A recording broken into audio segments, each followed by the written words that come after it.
early Christian literature material from Eusebius that James was known as the Tzaddik. That's what he was called. So whenever the scrolls come upon the word, this is what made me think James and the righteous teacher had a lot in common. That's the key thing that teaching these classes 25 years ago put me on the track of making comparisons between the Dead Sea Scrolls and the early Christian community in Palestine. That one point. In any event, if you look at these materials in the scrolls, the tzaddik in the scrolls is always the teacher of righteousness, which is a play on tzaddik. Tzaddik is righteous one. Tzedek, righteousness, is righteousness, and the two are based on the same root.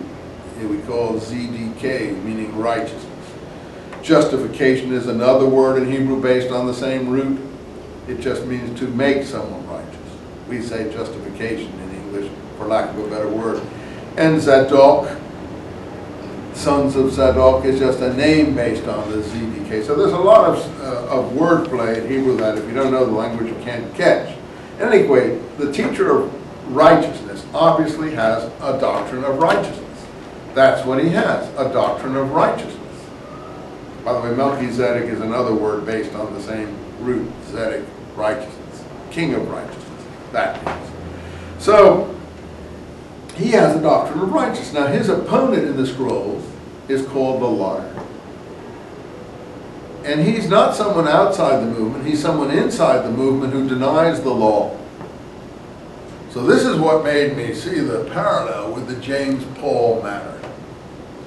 And I mean by the law, the Mosaic law, the Torah, if you like. Not that I follow the law, which I don't.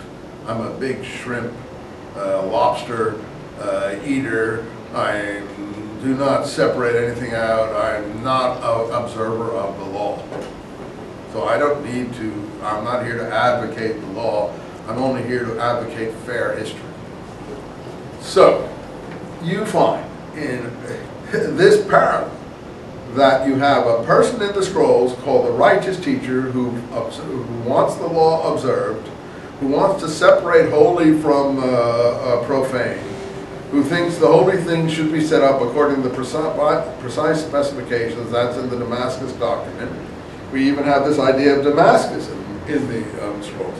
Then we have his ideological adversary called by many names, primarily the man of lying or the liar, the spouter of lying, or the comedian joker. They have several names, but it's quite clear that what the comedian joker does is pour out the waters of lying, as it said in the Damascus document. And he pours it out on the community. And what the waters of lying are is to abolish the pathways of righteousness, which the ancestors, the first, set down as their inheritance. And as you go through the language of the scrolls, you realize that what they're talking about is he abolishes the law of Moses. So the righteous teacher and the liar argue over the law of Moses and its effect. Well, that's what you're getting in Paul's letters. That's why I, in fact, drew this correspondence. Now, I would never have suspected any of these connections before teaching these classes or before the scrolls were found. But after the scrolls are found and we get all this new information that's unadulterated Palestinian material that didn't go through the editorial processes of the Roman Empire or even of Rabbinic Judaism, but was stuck in caves, and they're moldered and decayed for 2,000 years until someone stumbled on them and brought them out again. That's the situation that we're faced with. The only negative to this parallel is the way people have dated the scrolls 100 or 200 years. Some people like to say before Christ. I don't think that dating is accurate any more than I think the dating of the Holy Shroud. With all of the arguments, they've had a lot of material since the Da Vinci Code and so on the Holy Shroud. I think the Holy Shroud is ancient. I don't think the carbon dating is accurate on the Holy Shroud. Because I think we have evidence of it even in the Agabus story here, where Agabus wants an image, if you recall, and Eusebius sent to him from Jerusalem. And they send him to him, and Agabus is the king in Edessa, and Edessa is where the shroud was known to have come from.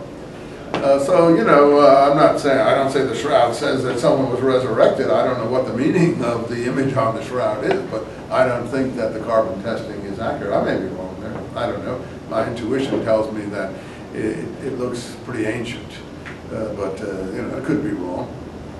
Certainly isn't a painting, and it certainly isn't something someone faked in the, you know, like Da Vinci or somebody. It's something more odd. It's the first photograph, basically, that's been preserved in some odd way. It's a photographic negative, but it's not even exactly a negative because it doesn't have the, you know, the kind of thing that you would, a thing happened in the sense that something odd about it. Anyway, I don't want to go into all of that.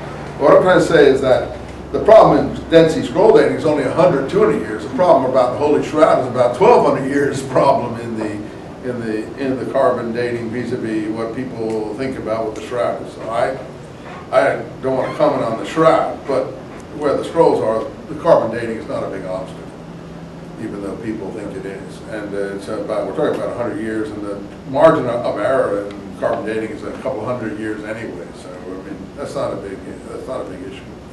So the problem was with the Dead Sea Scrolls, we have just the situation we have here. Why am I emphasizing it? Because of this sensitivity to lying. The scrolls are calling someone a liar. Someone who's very important in ideological terms within the community.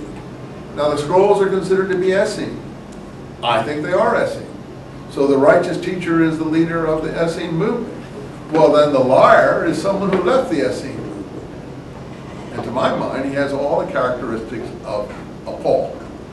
So therefore, the Pseudo-Clementine literature is very interesting literature in that it describes a pro-Essene situation where people like Peter are not presented as Paulinists, but are presented as Essenes, bathing daily, vegetarian. We don't get the picture of Peter here as a vegetarian. Do you see any indication that Peter's a vegetarian here? No, so where do the Pseudo-Clementines get that Peter's a vegetarian?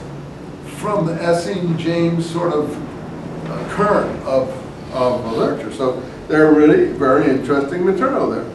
Anyway, I'm interested in the lying idea here. And he says here, I do not lie. I'll give you one other indication before I go back to Acts. And this is trying to look at Galatians again. By the way, if you want to go through Romans and see all the times Paul says he doesn't lie, and all the times he says that he's, you know, that he's abolishing the law of Moses and things. I mean, you could count quite a few of those. And so, you know, any of these main letters are full of this kind of